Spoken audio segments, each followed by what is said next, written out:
ஐஸ்வர்யா கருத்தரித்தல் மையங்களில் ஜனவரி 30 முதல் பிப்ரவரி 5 வரை இலவச ஆலோசனை மற்றும் சிகிச்சைகளில் மாபெரும் சிறப்பு சலுகை.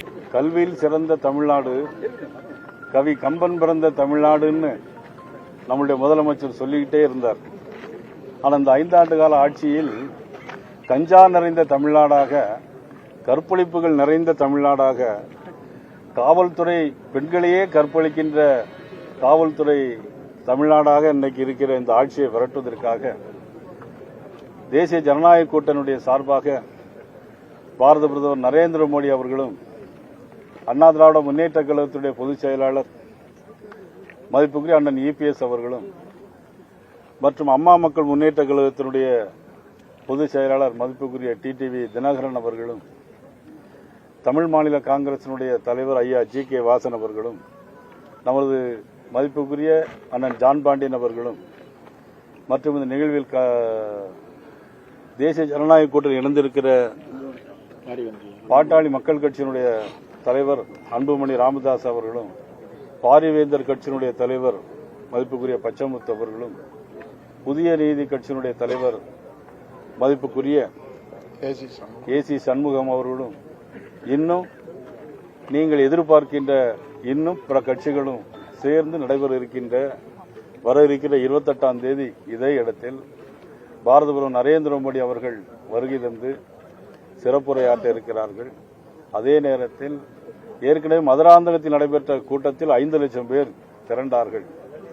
நிச்சயமாக இந்த தென் மாவட்டத்தில் தலைநகராக இருக்கக்கூடிய, பாண்டி மண்டலத்தின் தலைநகராக இருக்கக்கூடிய இந்த மதுரையில் நெற்றிக்கண் திறப்பினும் குற்றம் குற்றமே என்ற நக்கீரன் பிறந்த இந்த மண்ணில் குற்றங்களை கடிந்து பேசுவதற்காக பாரத பிரதமர் அவர்களும் தேசிய ஜனநாயக கூட்டணியுடைய தலைவர் அவர்கள் அனைவரும் இந்த இடத்தில் 10 லட்சம் பேருக்கு மேலாக கூட்டம் கூட இருக்கிறார்கள்.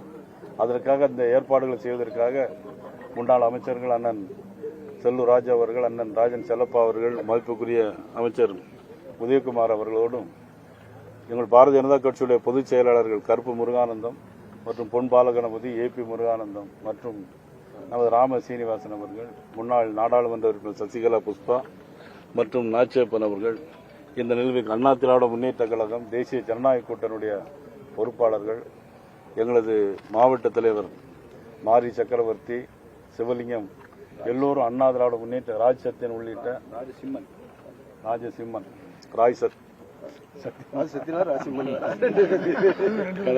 எல்லோரும் இந்த நிகழ்வை எப்படி நடத்த வேண்டும் என்பதற்காக இந்த இடத்தை ஆய்வு செய்து எப்படியெல்லாம் சிறப்பான முறையில் நடத்த வேண்டும், எப்படியும் நடைபெற்றுக் கொண்டிருக்கிற ஆட்சி ஒரு போலித்தனமான ஆட்சி, திராவிட முன்னேற்ற கழக தலைமையிலான ஆட்சி, அதை வீட்டுக்கு அனுப்ப வேண்டும் என்பதற்காக நிச்சயமாக மக்கள் திரண்டிருக்கிறார்கள், ஒன்றுபட்டிருக்கிறார்கள்.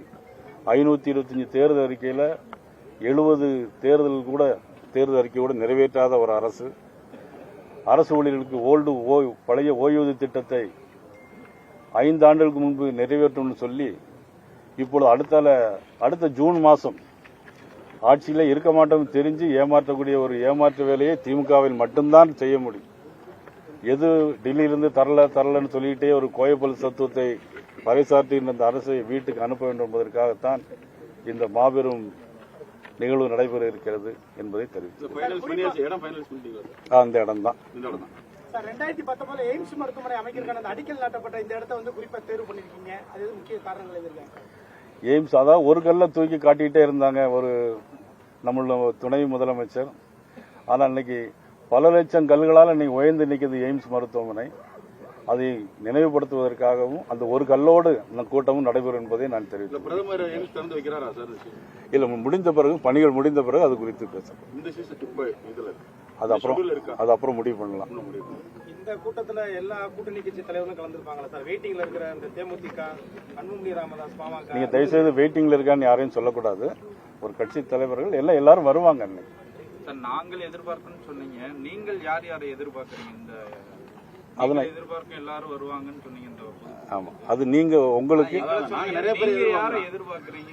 நீங்க இன்னும் யாரெல்லாம் எதிர்பார்க்கறீங்க? அதாவது ஒரு 4-5 மாசத்துக்கு முன்னாடி நீங்க எல்லாம் கேட்டுட்டு இருந்தீங்கன்னா, உங்க கூட்டணியில ஒண்ணுமே இல்லையே, எல்லாம் வெளியேறிட்டு இருக்காங்களே அப்படின்னு கேட்டுட்டு இருந்தீங்க. திமுக கூட்டணி ஸ்ட்ராங்கா இருக்குன்னு சொல்லியிருந்தீங்க. ஆனா திமுக கூட்டணியில மதிப்புக்குரிய முதலமைச்சர்கிட்ட போய் யாராச்சும் இதுவரைக்கும் காங்கிரஸ் கட்சியில் மந்திரி பதவி கேட்காங்களா, வெளியே போறாங்களா, ஏன் மதிப்புக்குரிய சகோதரி கனிமொழி வந்து டெல்லியில் ராகுல் காந்தி சந்திச்சு பேசணும், நீங்க தான் கூட்டணியில் இருக்கீங்களே, என்ன உங்களுக்குள்ள என்ன பிரச்சனை அப்படின்னு நீங்க மீடியா ஊடகங்கள் யாரும் நீங்க கேட்கறதே இல்லை. ஊடக நண்பரை போட்டு அடிச்சா கூட அதை பத்தி நீங்க பெருசுப்படுத்துறதும் இல்லை. அது ஏன் அப்படிங்கறதும் எனக்கு தெரியல. செல்வப்பிறந்தை வந்து இவர் வெளிப்படையா தானே கனிமொழி போய் சந்திச்சாங்க, திரு இபிஎஸ் மாதிரி எதுவும் வேற எதுவும் ரகசியமா போய் சந்திக்கலையே அப்படின்னு விமர்சிக்கிறார். இதுல வந்து ரகசியமா வேற நாட்டுக்கு கேடுபட்ட விஷயம் ஒண்ணு இல்லையே, எல்லாம் நல்ல விஷயங்களை தானே சந்திச்சு பேசுறாங்க. இதுல ரகசியமா பேசினா என்ன, ரகசியம் இல்லாட்டா என்ன? அதுல சார் பூத் கமிட்டி கூட அமைக்கிறதுக்கு இந்த கட்சியில வந்து ஆள் இல்லைன்ற மாதிரி வந்து திமுக சேர்ந்த மாவட்ட செயலாளரே சொல்லியிருக்காரு காங்கிரஸ் கட்சியை. அதான் நான் சொல்றேன், அதை நீங்க கேட்க மாட்டேங்கிறீங்க, எங்கள்கிட்ட தான் கேட்கறீங்க. நீங்க வந்து இதை யாராச்சும் முதலமைச்சர்கிட்ட போய் காங்கிரஸ் கட்சி பூத் கமிட்டி கூட இல்லையே, அதை பத்தி நீங்க என்ன நினைக்கிறீங்க அப்படின்னு யாராவது கருத்து கேட்டிருக்கீங்களா? இது வரைக்கும் மீடியால யாரும் கேட்கல. எங்களை தான் நிறைய கேள்வி கேட்கறீங்க நீங்க. ஆனா செல்வ பிறந்தகை என்ன பேசியிருக்காரு அதை பற்றியும் நீங்க செல்வ பிறந்தகிட்டும் கேட்கறது இல்ல. ஆனா எங்கள்கிட்ட மட்டும் கேள்வி கேட்டுட்டே இருக்கீங்க, என்ன விஷயங்கிறது எங்களுக்கு தெரியல. ஆனா இந்த 5 வருஷமும் எவ்வளவு பிரச்சனை நடக்குது. இன்னைக்கு கூட நேற்று இரவுல ஒரு காவல்துறை பெண்மணி ரோந்து போகும்போது கூட இருக்க போலீஸே பாலியல் வன்கொடுமை பண்ணியிருக்காரு, முயற்சி பண்ணியிருக்காரு. யாராவது பெருசுப்படுத்துறீங்களா? இல்ல. சரி, பழைய ஓய்வூதிய திட்டத்தை வந்து 5 வருஷமா நீங்க செய்யல, அடுத்த விட ஆட்சியே இருக்காத, நீங்க எப்படி அதை ஒத்துக்கிட்டீங்க அப்படின்னு முதலமைச்சர்கிட்ட நீங்க கேட்டிருக்கீங்களா? எந்த டிவிலையும் கேட்கறது இல்ல. ஆனா எங்களை மட்டும் கேள்வி கேட்டுட்டே இருக்கிறீங்க.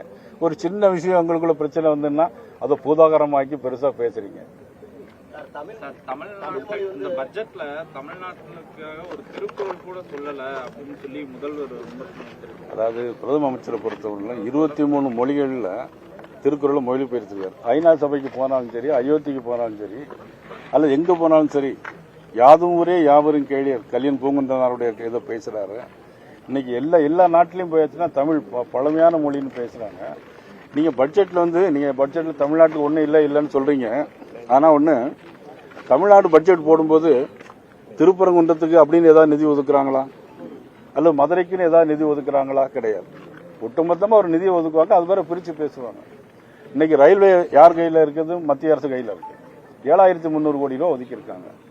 செமி கண்டக்டருக்கு 40,000 கோடி ரூபாய் ஒதுக்கியிருக்காங்க.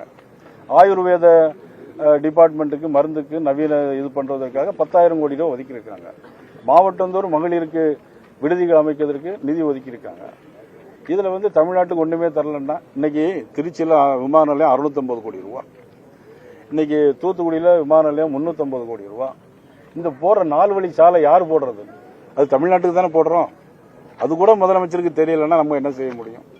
எத்தனை பாலங்கள், ரோடுகள், சாலைகள். நான் கேட்கிறேன், நீங்க எல்லாரும் கேட்கணும். அண்ணன் இபிஎஸ் முதலமைச்சராக இருக்கும்போது 11 மெடிக்கல் காலேஜ் கொண்டு வந்தார். அண்ணன் இபிஎஸ் முதலமைச்சர் இருக்கும்போது 11 மருத்துவக் கல்லூரி. நீங்க ஒரு மருத்துவக் கல்லூரி மத்திய அரசு வாங்கிட்டு வந்திருக்கீங்களா?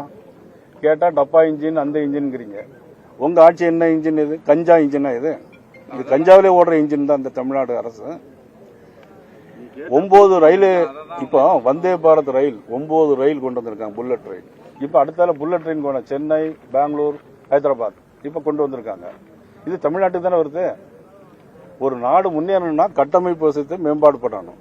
சாலை போக்குவரத்து, விமான போக்குவரத்து, பஸ் போக்குவரத்து, கடல் வழி, நீர்வழி போக்குவரத்து, இது இருந்தால்தான் நாடு முன்னேற முடியும். இன்னைக்கு உலகத்தில் 4வது மிகப்பெரிய பொருளாதாரத்துக்கு வந்திருக்கு அப்படின்னா யார் காரணம்? மோடி அவர்கள் காரணம். நீங்க தமிழ்நாட்டுக்குள்ள இருந்துகிட்டு ஒண்ணுமே செய்யலன்னு சொல்லிட்டு இருந்தீங்கன்னா அதுல என்ன அர்த்தம் இருக்குன்னு தெரியல. ரயில் திட்டங்கள் வந்து தமிழகம் புறக்கணிக்கப்படுறதாக மதுரை எம்பி சொல்றாரு. ஆனா மதுரையோட நிலைமை வந்து எப்படி சார் இருக்கு? எங்க பார்த்தாலும் குப்பையா இருக்கு அப்படிங்கிற மாதிரி எல்லாம் மக்கள் குற்றச்சாட்டுகள் இருக்கு. அதை எப்படி சார் பாக்குறீங்க? மதுரையில் மட்டுமா குப்பையா இருக்கு? தமிழ்நாடே குப்பையா தான் இருக்கு. தமிழ்நாடே குப்பையா தான் இருக்கு. சார், இப்ப அவங்க பிரவீன் சக்கரவர்த்தி காங்கிரஸ்ல என்ன சொல்றாருன்னா, விஜய் வந்து அதிமுக 3வது இடத்துக்கு கொண்டு வந்துருவாரு அப்படின்னு சொல்லிட்டு இருக்காரு. நாங்களே கூட்டணி வச்சதுனால பின்னடைவை சந்திச்சிட்டோம் திமுகவோட அப்படின்னு சொல்றாரு. இதை எப்படி பாக்குறீங்க? அவர் காங்கிரஸ் கட்சியில் இருந்து அவங்க கூட்டணி மட்டும் தான் பேசணும். அடுத்த கூட்டணி பத்தி எப்படி பேச முடியும்? காங்கிரஸ் கட்சி இன்னைக்கு எப்படி என்ன நிலைமை இருக்கு? தனியா நிக்க தயாரா காங்கிரஸ்? இன்னைக்கு எல்லா கட்சியும் தயாரா நிக்குமா? தமிழ்நாட்டில் காங்கிரஸ் தனியா நிக்க முடியுமா? எவ்வளவு பேச்சுவார்த்தை நடத்தினாங்க. எப்படியாவது விஜய் கூட போயிடலான்னு பேச்சுவார்த்தை நடத்தினாங்க. முடியாம இன்னைக்கு திருப்பி திமுக கூட்டணியில வந்து எடுத்துக்கிறாங்க. அதுதான் உண்மை.